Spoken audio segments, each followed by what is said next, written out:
Selama 8 tahun saya diam, sekarang saatnya saya bongkar semua kasus pembunuhan Vina Cirebon. Kasus Vina Cirebon, pengacara Saga teriak-teriak di TV mengatakan bahwa Saga tidak bersalah.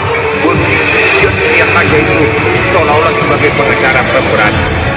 Kalau memang Anda pemberani, dan kalau Anda memang sudah benar-benar melindungi klien Anda, dan kalau memang Saga itu tidak bersalah, kita pun sebagai kuasa hukum dari keluarga Vina juga ikut prihatin karena kita tidak ingin orang yang tidak bersalah dihukum.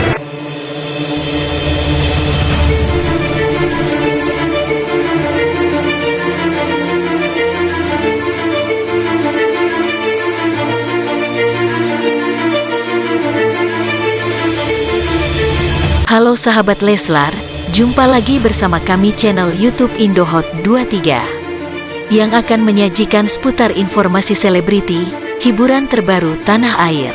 Namun sebelum lanjut ke videonya, mari bangun channel ini agar terus berkembang dengan cara like, komen, dan subscribe serta aktifkan lonceng notifikasinya.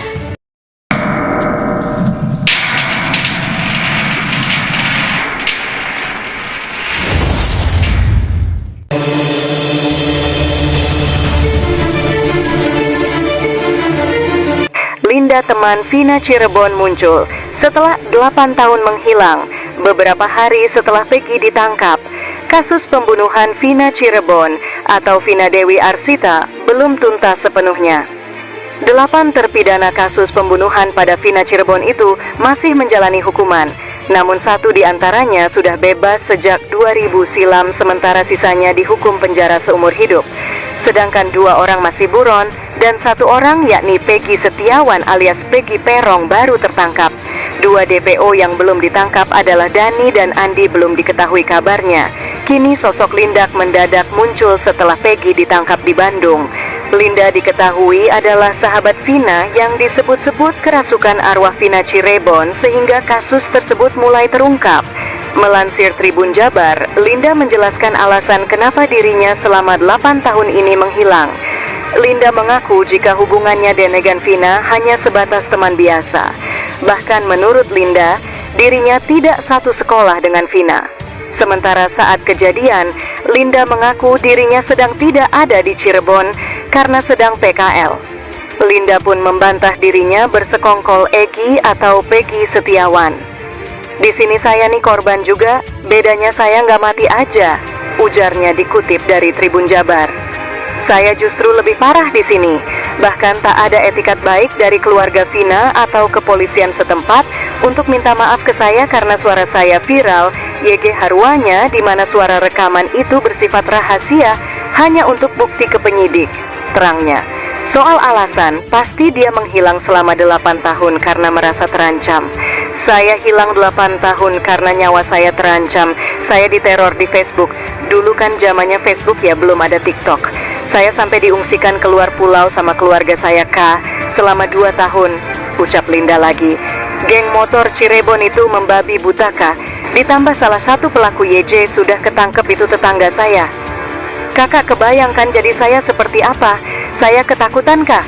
Makanya saya pergi jauh buat amanin nyawa saya dulu, ungkapnya.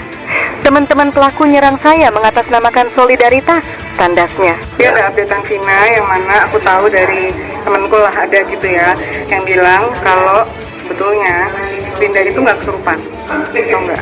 Jadi sebetulnya dia itu sudah mendengar semua ceritanya secara lengkap itu dari Egi, dan dia itu pura-pura kesurupan untuk menceritakan semuanya, katanya begitu. Jadi sebetulnya dia nggak kesurupan. Terus kata sekarang dia nikah sama Egi? Katanya seperti itu, dan itu ada beberapa foto yang menunjukkan kalau iya, dan mereka berdua itu katanya sekarang itu badannya agak sedikit berubah, jadi lebih semok daripada sebelumnya. Jadinya orang tuh bingung gitu loh, ini bukan ya, kan kita bicara 2016, sekarang 8 tahun yang lalu guys, gitu loh. Jadi katanya seperti itu, makanya banyak sekali orang di luar sana yang minta supaya Linda atau siapapun namamu bersuaralah. Sudah mendengar rekaman suara yang konon katanya arwah dari Vina?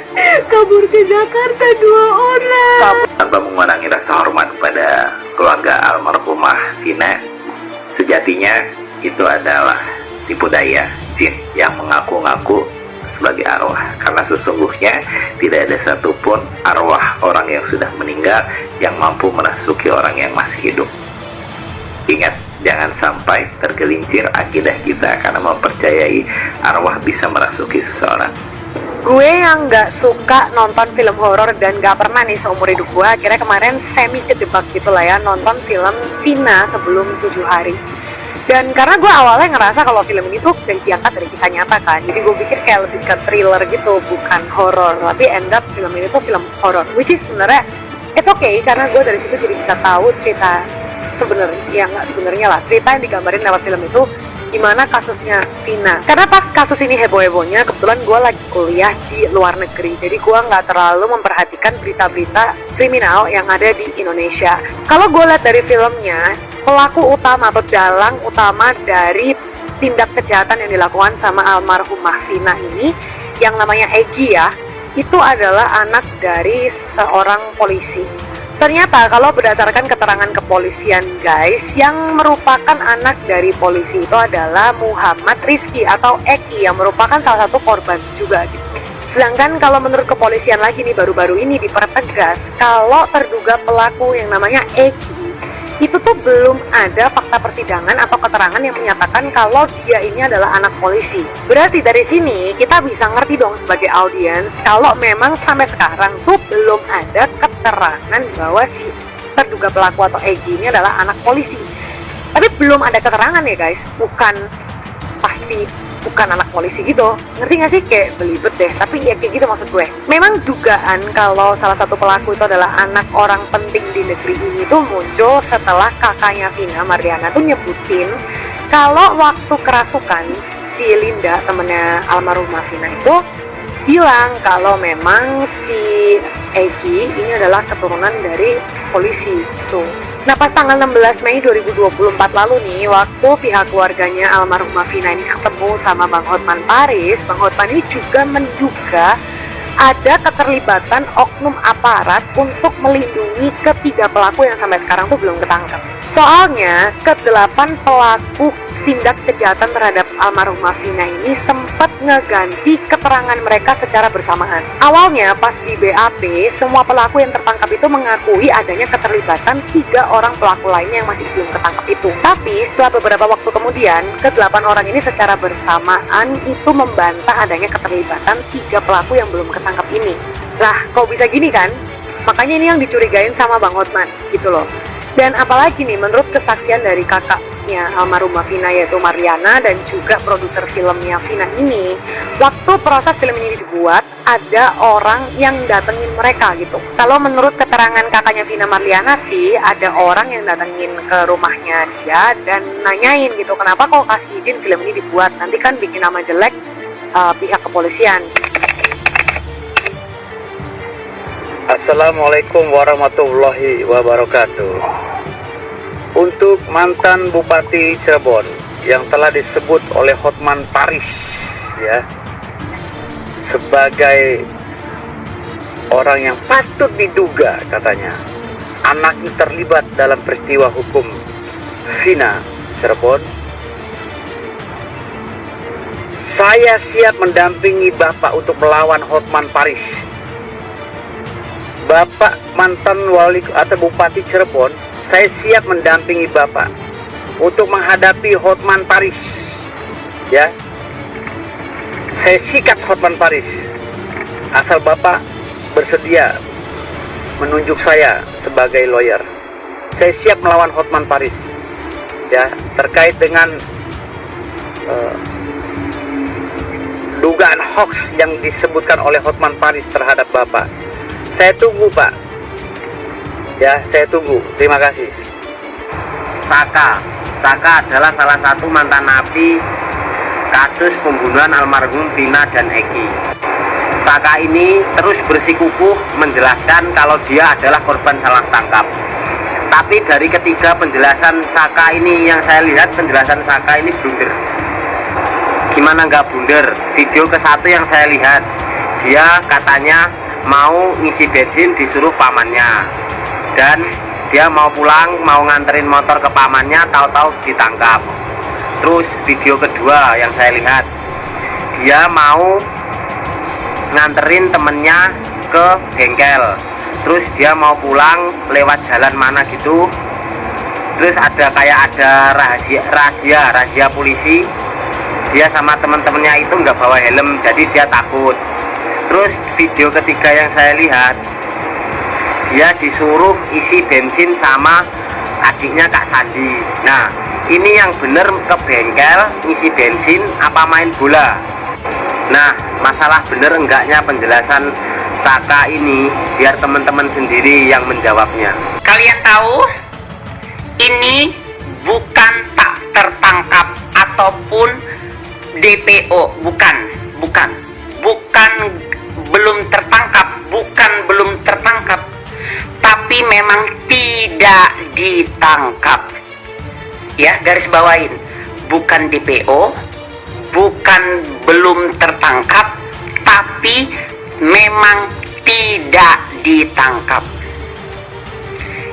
Itu pembukaan dari hasil kasus si Vina ini setelah aku menonton filmnya, dan memang itu terjadi. Logikanya gini ya, kenapa Ento berani ngomong semuanya persis terjadi dalam hidup aku, nggak rekayasa, rekam jejaknya ada.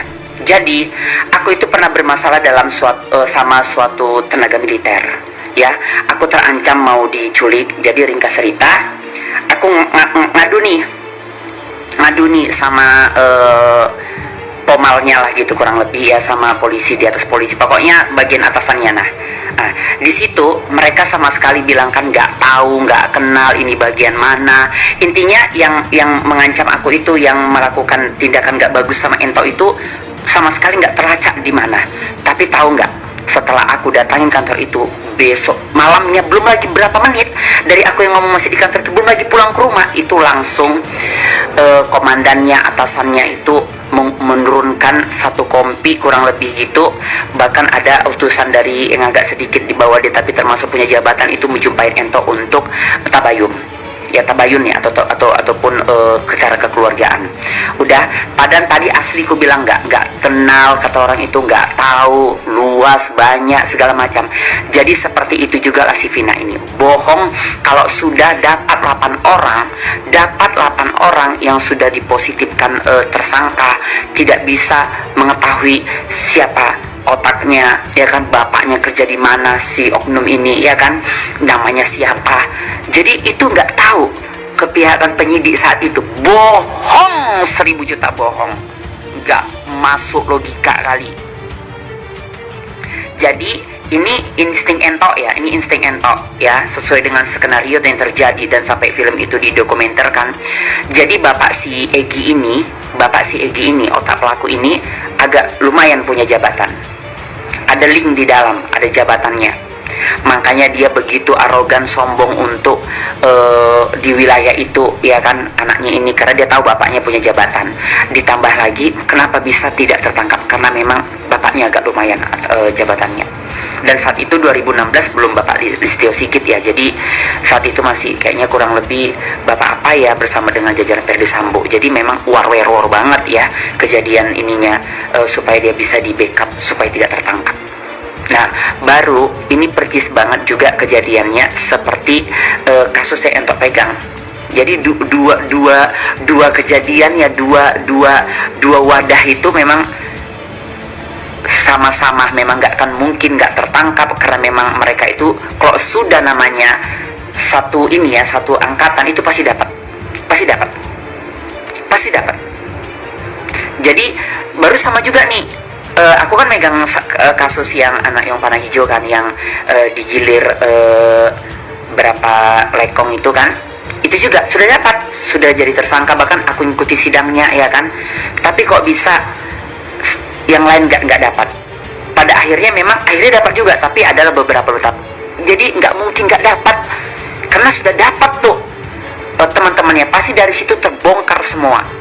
Nggak mungkin enggak. Tapi kalau sampai nggak dapat sementara sudah bisa dibongkar semuanya, itulah yang ku bilang tadi.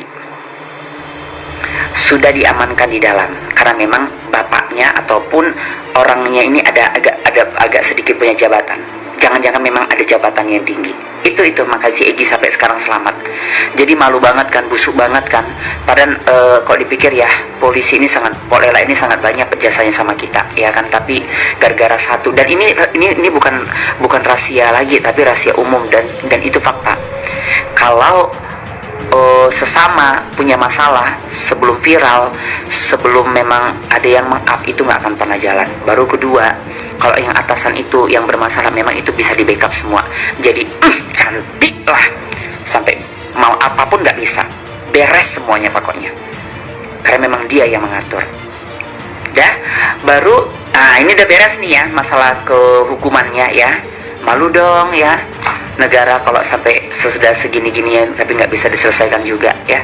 Kalau katanya diindikasi ganti identitas, nggak ada ganti identitas, nggak ada. Mau ganti identitas, mau ganti nggak identitas, positif sudah tahunya polisi, tapi tak berdaya penyidik karena atasan yang memerintah. Udah. Nah, ini lepas dari masalah hukumnya, kembali masalah ke sosial dan pendapat Ento untuk menjadi di tengah ya. Jadi apapun ceritanya, mohon maaf lahir dan batin kalau memang bicara Entok ini mungkin baru Entok yang berbicara seperti ini. Dan memang di film itu tidak mungkin ditonjolkan hal itu. Tapi Entok harus bilang, bagaimanapun Vina tergolong anak yang liar. Anak yang liar, anak yang kurang kasih sayang, anak yang butuh perhatian dari banyak laki-laki. Kenapa? Karena orang tuanya tidak bersama dengan dia, ya. Orang tuanya lagi nggak sama dia, sama persis sama kasus yang aku pegang anak yang warna hijau itu. Mamanya ada lagi di luar negeri, bapaknya memang ada, tapi ya begitulah, sampai mana sih seorang bapak-bapak, kan gitu kan. Jadi dianya curah kasih sayang itu pun kasih sayang seorang nenek sampai mana. Sama seperti kasus yang aku pegang, dia tinggal sama neneknya, tapi pada akhirnya percis semua dari jenis-jenis akunnya gitu ya kan, posting dengan kealay-alayan ya, caption dengan kealay-alayan, banyak yang buat kenalan langsung ajak cucu jumpa, akhirnya dikeliling-keliling kan, terjadilah penggiliran. Sama seperti itu kasus cukup pegang gitu ya. Anak mana yang panah, WA oke, dikasih dia kan, udah akhirnya jumpa di simpang, bawa jalan-jalan, akhirnya bisa di cebolon ya kan. Sama kalau yang di sini yang aku pegang 14 lekong yang menggilir dia dengan usia dia anak SMP 2 tahun, kelas 2 ya. Nah, jadi itu, jadi di sini nilai sosialnya Ratu jangan jadi anak yang liar. Jadi Vina ini bagaimanapun anak yang liar. Kalau nggak liar, walaupun katanya pergi sama si Linda, apalagi intinya liar ya. Kalau nggak liar ya, apapun ceritanya nggak akan mau lah goncengan sama yang baru laki-laki baru kenal, apa ya, malam-malam lewat dari kegelapan segala macam ya, sehingga berpotensi untuk dibegol kan gitu. Jadi liar. Dari pakaiannya juga termasuk anak yang liar. Kalimat Ento liar ya, Ento nggak bisa positifkan ABCD, nanti banyak hati yang terluka, tapi intinya liar. L-I-A-R, liar. Jadi kalau anak yang liar ya seperti itu ya. Jadi liar di sini udah pasti kurang semua kan, sosialnya kurang, dekapan kurang, perhatian kurang, agama juga kurang. Bahkan aku nggak tahu ya, memang filmnya mungkin nggak mau mengangkat larinya ke religi, tapi dari cerita sampai dengan kejadian asli dulu kan Ento juga tahu ya, sampai difilmkan juga tidak ada memang unsur ke religion itu kuat di keluarga Vina, itu nggak ada. Makanya wajar Allah tidak membentengi dia. Jadi makanya dia sampai teraniaya sehina dan sekotor itu ya kan, tersakiti segitu-gitunya. Karena apapun ceritanya, orang yang dekat kepada Allah, orang yang membentengi dirinya dengan salawat, dengan sholat yang baik ya, dengan menutup aurat yang baik, dengan fitrah yang baik, itu Allah tidak akan pernah menghinakan dia. Sekalipun Allah mau menguji ataupun Allah mau membersihkan dosa-dosanya, tapi tidak akan pernah terhina ya, tidak akan pernah terhina ya. Jadi dia ini terhina karena apa? Karena dia juga menghinakan dirinya di hadapan Allah Subhanahu wa taala. Seperti itu sih rangkuman Ratu Ento. Baru di sini ada juga poin yang betul-betul ngeblank banget, memang harum sampai termatikan kameraku. Saking mau ya kan. Ini buat para orang tua ya, jangan pernah mengajarkan anak yang nggak baik, walaupun itu sehalus sutra. Contohnya di situ Mama Vina mengatakan, tarik kasih malu dia, tidak boleh, khususnya untuk perempuan-perempuan asli ya. Kalau war-weror mau barbar ya siapa juga yang memperebutkan dia, tapi kok namanya perempuan itu pasti nyusuk banget saat dia berkata tajam, berlaku tidak baik sama seorang laki-laki ya. Karena ada pengalaman aku, dia juga begitu ya, karena cantik manis segala macam agak ngantang, akhirnya wajah dia penuh dengan jerawat dan gak kawin-kawin jadi perawan tua. Ya jadi seperti itu juga. Jadi situ orang tuanya mengajarkan kasih malu, tidak boleh mengasih malu orang, mau siapapun dia ya. Kalau nggak suka ngomongin nggak suka, kalau nggak mendingan diem ya, karena saat mengasih malu resikonya juga sangat besar. Itu sih, durasi sangat sudah begitu panjang aku menjabarkannya ya. Jadi jangan jadi anak yang liar dan jangan dikasih uang yang haram anak kita supaya tidak menjadi